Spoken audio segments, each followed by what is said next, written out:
今天啊，咱们继续聊20大的话题啊。其实咱们昨天的那个话题，在整个20大的议题中间是一个边缘性的话题。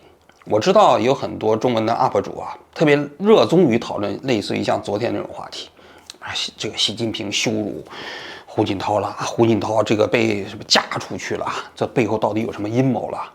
因为它特别符合谈资的那些特征，然后呢，再加上阴谋论本身实际上又没办法证伪，所以呢，就给很多人提供了这样的谈话空间吧。但是要我说啊，就这些议题，它在20大中间不是主流议题，因为说到底啊，它都跟整个20大的核心议题啊没有太大的关系。那20大的核心议题是什么？在我看来啊，就是20大所形成的新的权力格局，对未来中国的影响，对未来世界的影响，这是它的核心议题。所以我们今天啊，就来聊一聊20大的核心议题。关于这个核心议题，我的看法。那这个问题说白了啊，其实也可以转换一下，就是习近平啊，他究竟会干多久？大家都知道啊，在20大上啊，习近平又再次当选中国共产党的总书记，开始了他史无前例的第3任任期。这是自改革开放以后啊，从来没有过的一件事情。因为邓小平在改革开放之后建立了一个规矩，就是要废除领导干部的终身制，所有的领导干部的职务啊，连选连任不能超过2届，不管是共产党的总书记，也包括中华人民共和国的主席。但是习把这一切都打破了。那接下来的悬念就是，他会一直干下去吗？他会干多久？中国共产党历史上建国啊，其实有2个人是事实上是终身制的。第一个是老毛，老毛他从党的7大以后，事实上他基本就是个终身制的领导了。建国以后就更是如此啊。虽然经过了大跃进呐，当时中间一些风波啊，其实也没有动摇他的地位。说白了，党内也缺少一个机制可以换掉老毛，所以老毛就是终身制的领导嘛。其实第2个终身制的就是邓小平。邓小平其实是很聪明的，他呢一方面看到老毛搞了一辈子终身制啊，对中国共产党也包括中国社会造成了巨大的灾难，不能再搞终身制了。但其实邓本人呢，他对权力的控制呢也是比较强的，这一点我们也无需讳言啊。所以呢，你看他就不当中共中央的总书记，因为你当了中共中央的总书记啊，说白了你就要受任期制的限制。那么5年1届，你到了5年再干5年，你就得下台了。所以邓从来没有当过中共中央的总书记，但是他出访美国、出访日本的时候，美国和日本都是给邓小平的国家主席这一个级别的待遇啊、礼遇啊。为什么？就是把他看作是中国实际上的最高领导人。但是呢，形式上他确实就不是中国的最高领导人嘛。但是正是由于他不是总书记，所以他其实也就不需要受总书记的任期的限制。他其实早期的时候也无非就是拿了一个中共中央军委主席的职务嘛。他掌握了军权，基本上也就掌握了政权。那赵紫阳不听他的话，他不就把赵紫阳给废了吗？后来他甚至中央军委主席他也不当了，他自己开政局常委会的时候，他就邓办的主任去列席一下，回来跟他汇报一下就行了。那这里头还有一个因素，就是因为邓其实这一代的共产党领导人呢，由于他特殊的经历，他拥有超越了这个所谓的政治制度本身的影响力。这个呢，无论是毛和邓身上是共同具备的。再加上共产党这样一个体系啊，本身它也不是现代的科层组织，它不是按照职位效忠建立起来的。它早些年的时候，它就是按照个人效忠建立起来的。虽然他宣称马克思主义啊、列宁主义啊，但其实很快你看，所有的共产党它都是围绕着一个领袖建立起来的。共产党的政治基因里头是有对政治强人无比崇拜的基因，他会没有强人，他也会呼唤强人、认可强人的出现，这是共产党的基因。所以邓呢，他拥有这种能力，他即便是不当军委主席的时候，说实在的，那个共产党的那些总书记也得听他的，不听他的也不行。但是啊，话说回来啊，这种能力在邓之后的共产党人基本就不具备了。所以你看江泽民，你再看胡锦涛，其实虽然是他当过共产党的总书记，退了之后啊，也保持总书记的待遇，但其实啊，实际上他对后任者的政治运作的影响力已经很弱了。江当时如果不保留军委主席的职务，其实对胡锦涛的影响力就会很弱。那后来他军委主席卸任之后呢，那胡锦涛基本上也就差不多不需要事事在听江泽民的了。那其实胡锦涛对习近平更是如此了啊。所以我个人认为啊，就是邓之后的共产党人其实已经不再具备超越这个职务所拥有的政治影响力了，没有这样的政治强人了。那么正是因为如此，我们可以看本届20大啊，因为习其实并没有废除共产党的总书记这样的一个制度，还是维持着政治局这样一个7个人的体系，这个体系中间形式上可能还是一个集体领导。那他没有恢复中共中央主席的职务嘛，对不对？那么接下来的问题就是，他会再继续干几届？如果他不会干终身的话啊，他会干几届？他会一直连选连任做到永远吗？大家都知道，共产党现在领导人这个寿命都挺长啊。你看那20大的主席团上，是不是那宋平105岁了，江泽民90多岁，快100岁了。那胡锦涛79岁，虽然身体不太好，但其实活的跟普通人比起来，还是比普通人长得多。就习近平这样子，我一看，说实在的，他再活个30年应该没问题。那你想想，如果他是一直连选连任，再干个5、6届也没问题啊。所以大家也都在担心，大家也都在问，那习近平会干几届呢？那么这个呢，习近平他现在肯定不会回答给大家，我要干几届，我会永远干下去，是吧？那么我们作为分析者，就要通过其他的途径去分析他最有可能干几届啊。这就是我今天这个话题。那么我们从什么来分析呢？我在那个20大召开之前那期节目里头讲到了，习呢，我们在20大要观察他是不是他会像类似邓小平那样描绘一个中期的远景目标。因为邓其实之所以被称之为改革开放的总设计师，是因为他描绘了一个未来的蓝图，要全面建设小康社会。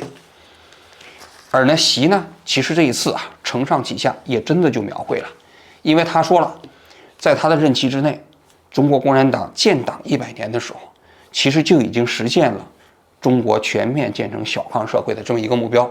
也就是说，邓时代的目标已经完成了，已经结束了。于是呢，他要描绘一个新的目标。这个新的目标啊，其实在这一次也看得非常清楚，叫通过中国式的现代化来实现中华民族的伟大复兴。所谓中华民族的伟大复兴啊，我原先在上一次分析过，就是2项硬性的指标。第一个 GDP 重回全球第一，是吧？第二个就是实现民族的祖国统一，中华民族的统一嘛，就这2个目标，这是中华民族的伟大复兴。但这次这个提法中间比较特殊的是，要通过中国式的现代化来推动和实现中华民族的伟大复兴。那么什么叫做中国式的现代化呢？今天上午啊，这个中共中央还专门搞了一个媒体见面会，搞了一些人出来面对媒体来解释。其中有外媒的记者就问到，什么叫做中国式的现代化？我看那人解释半天也没解释清楚，可能他面对外媒记者的时候啊，也没太说清楚。其实中国式的现代化，其他的指标都是虚的，就是什么人和环境之间要和谐呀，什么资本不能太肆意啊，共同富裕，这其实都是虚的。最核心的目标是要坚持党的领导。所以你看，所谓中国式的现代化跟其他国家的现代化最大的不同是什么呢？就是这个现代化是在中国共产党的领导下搞的，而中国共产党的领导是谁领导的？就是我领导的，就是以习近平为核心的党中央周围，这个党中央搞的领导的，就这个意思。那就明白了吧？大家明白了吧？就习规划的未来30年的目标，他说了，中华民族的伟大复兴啊，是要到建国100年的时候要实现。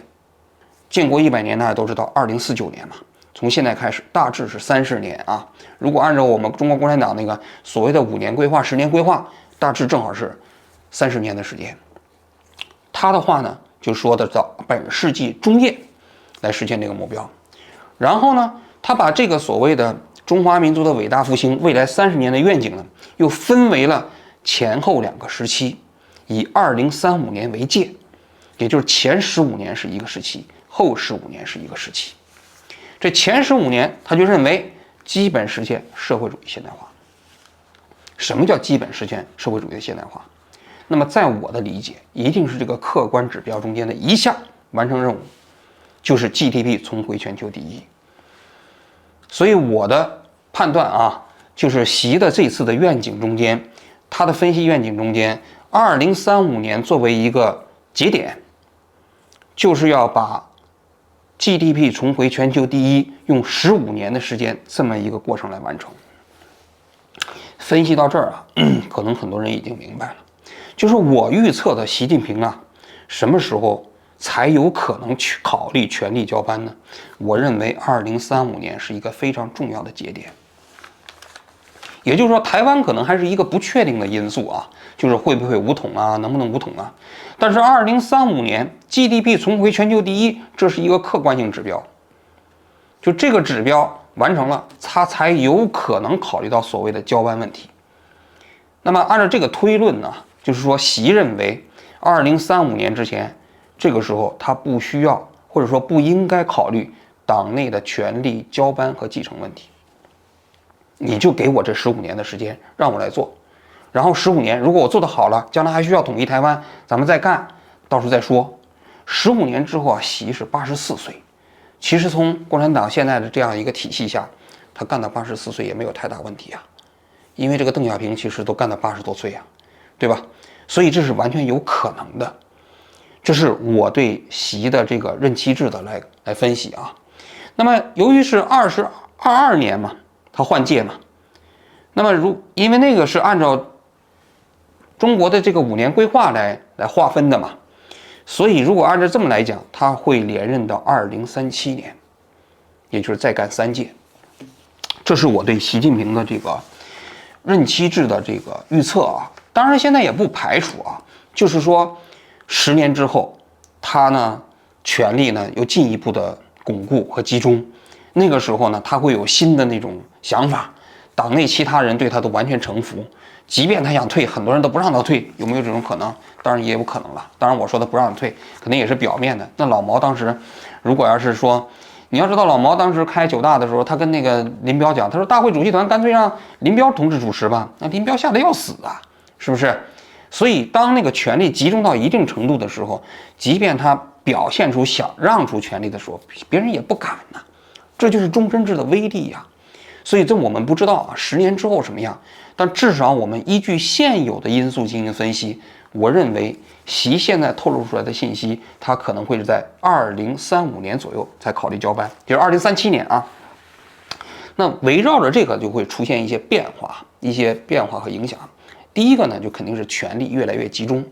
大家都知道，这一次政治局里面啊，所谓的团派团灭了，李克强啊。这个汪洋啊都下了67岁是吧？其实7上8下这个规矩也都打破了嘛，也就意味着就是说团派整个不存在了。很多人都说这个觉得非常非常的可怕啊，但其实这也不奇怪，为什么呢？因为我昨天的节目里头讲到了，其实习在5年前的时候，其实对团派啊就已经有类似的讲话了，是吧？他就认为团派这样的一个体系啊。通过那种快速的升迁到较高的职务，没有中国的基层社会工作经验，对领导这个国家不利。但更重要的一点啊，其实你要知道，在有任期制的情况下，党内才会容忍不同派别。就是说，这一届10年是你们做，另外一届10年是其他人做。因为共产党过去是那个权力体系的更替，是形成这样一个惯例嘛，就一届团派的，另外一届呢是地方党员派的。但是其实任期制被打破啊，就是这个不再在10年一轮换的时候，党内的派别就会遭受到无情打击。大家都知道老毛当时为什么不停地在打击党内的异己啊，就是因为他搞终身制啊。终身制是不能允许党内有派别的，只有任期制才可以允许有派别。所以习如果要是在未来的15年，他都不能考虑权力接班的情况下，团派就会对他构成重大的威胁，不管这些人实质上对他是否构成威胁，他一定不会允许党内再会有第二个派别。不管这个第二个派别啊，说白了是什么开明的不开明的，对他来说不重要，就党内不能再有第二个声音了。所以呢，权力会高度集中，大家都可以看到啊，这是一个方面。第二个方面呢，就是我当时在20大之前那期节目里头有讲到，我说观察就是这个例外是他一个人，还是普遍的例外都出现了。其实这次20大可以看到啊，过去的那个惯例，一个非常重要的惯例，就是年龄面前人人平等的惯例也被打破了，就是所谓的7上8下嘛。大家都知道，李克强和汪洋都是67岁就下了，但是王毅呢，69岁还进了政治局。那个张又侠，军委副主席，72岁也进了政治局。这就说明什么呢？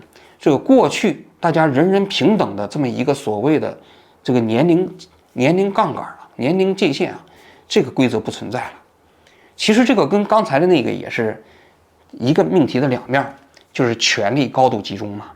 所谓的规则都变成了一个规则，这个规则就是听一个人的，听胡锦涛不是听习近平一个人的，只要他认可的这个，那这个人其实超过了67岁、68岁也没关系。他不认可的，你67岁你也得退，就是这么简单嘛。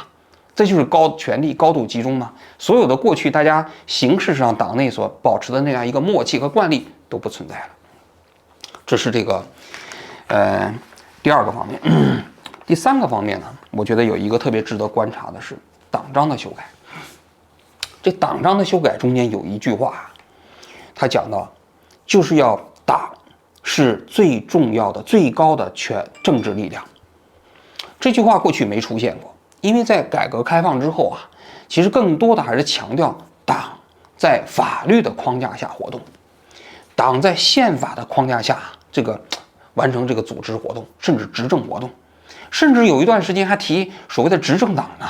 因为执政就意味着有可能在野呀，然后邓小平也在讲过要亡党亡国啊什么之类的啊，就潜意识里头还是认为共产党实际上是有可能成为在野党的，就是如果你要失去老百姓的民心，对不对？你失去了普通老百姓对你的支持，你就有可能下野呀。但这次你可以看到党章的修改中间，把党作为最高的政治力量写进了党章，什么意思啊？就是说，在这个国家里头，我们过去讲啊，最高权力机关是什么？是全国人大，对不对？中国共产党，你只是一个政党，你通过执政获得了权力，你获得了总理，也获得了国家主席的权利。但是这个权利是谁赋予的呢？是全国人大。但这次不一样了啊，党章里写的这些都是假的。什么全国人大？那就是橡皮图章。什么国家主席？那都是对付外国人的。这个国家里头最大的权力是什么？这个国家最大的权力就是中国共产党，尤其是中国共产党的总书记。我跟你讲明白，当然了啊，他说的也是实话，也是真话，只不过过去呢，他不好意思承认，但是这一次他赤裸裸的承认了，在这个国家里头，最高权力机关就是中共中央的政治局，其他都是假的。什么法院呢？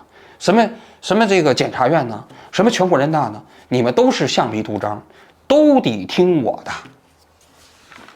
这个有点可怕在哪儿呢？就是说改革开放之后啊，总体来讲那个改革方向啊，还是朝着法治化方向的行进。虽然说共产党这个权力它一开始不是按照法治化方向构建的，但是改革开放之后，随着市场经济的建立啊，它必须有一个法治的环境才能搞市场经济。在这个过程中间，他也试图把自己共产党装到这个法治的壳里。当然这个过程中间也会有折冲反复啊。现在这句话等于说过去的改革的那个方向不走了，我搞的社会主义法治啊跟你理解的不一样。社会主义法治是什么呢？就是这个法律里听我的，我在法上，法在我下，这就叫社会主义法治。听好了啊，这跟你们所谓的理解的什么风能进雨能进国王不能进，那不是那么回事儿，是吧？在中国没有共产党不能进的地方，而且法律也不是挡箭牌，当我要收拾你的时候，你不要拿法律来维护你的自己的权利，没用。这个可怕在哪儿？就可怕就是过去30年来辛辛苦苦建立起来的，似乎朝那个法制化方向行进的那个趋势，彻底中断了。在这个国家，就是权力决定一切，法律就是一张纸。未来这个趋势将会变得更加明显啊！我觉得这个怎么说呢，是非常可怕的一件事情。未来啊，会怎么走啊？我们不知道啊。就是这个国家啊，但是我觉得有一点可以跟大家讲，对于一个专制制度来讲啊，它的命门、它的死结就是权力的继承，尤其是对于非血缘的权力体系。对血缘其实啊，反而简单。比如说金日成，是不是？他给他儿子金正恩，当然他也有困惑啊，就他几个儿子，他给谁？这个血缘之间他也会头疼啊，是吧？然后呢，包括这个。金日成之后给了他儿子之后，然后他儿子又给了金正恩，是吧？这金正恩他觉得他哥存在是一个威胁，得把他哥给杀了，对吧？但总体来讲，他血缘继承啊，他就是那么小的一个范围，就是这几个人来来回回选了。但是非血缘继承来说呢，其实啊，这个权力的更替过程中就会变得非常困难。所以你看，为什么苏联的那个时候，领导干部都死在任上才能谈继承呢？因为其实这是一个矛盾，就跟古代的皇帝立太子一样，这太子跟皇帝之间的关系还是生身父子啊。经常的皇帝他把太子给杀了，为什么？就权力它其实可以超越血缘之间的亲情啊，他把人性中间最丑恶的那一面都激发出来。更何况如果你不是所谓的那个有血缘关系，更是如此。老毛为什么挑这个林彪，最后反目成仇啊？就是因为林彪其实那个位置他太难处了，一方面是副统帅，但另外一方面你稍微表现的冒一点，老毛看你就会不爽，他就会觉得你是不是恃强，你想干什么呀？所以你就看这个非权力制、非血缘之间的终身制下的权力继承啊，基本上是非常惨烈的。所以啊，其实我个人觉得啊，对于中共来讲，这个体系啊，真正最大的挑战可能就在15年之后啊。那个时候，如果习要考虑交班的话，可能真的是一番血雨腥风啊。当然，如果他不考虑交班，继续要做终身制下去啊，那可能就是另外一番景象啊。我们每个人呢，都珍惜自己的健康啊，好好的活着，一起来见证中国这段历史吧。其实我们这个时代啊，跟中国历史上比起来，真的是一个大变局时代。所以我们这一代人的一生，可能相当于古代人活了好几辈子。我们见到了一个这么剧烈变化的时代，我们就继续见证吧，继续见证这个国家、这个时代给我们呈现的这种各种各样的可能性吧。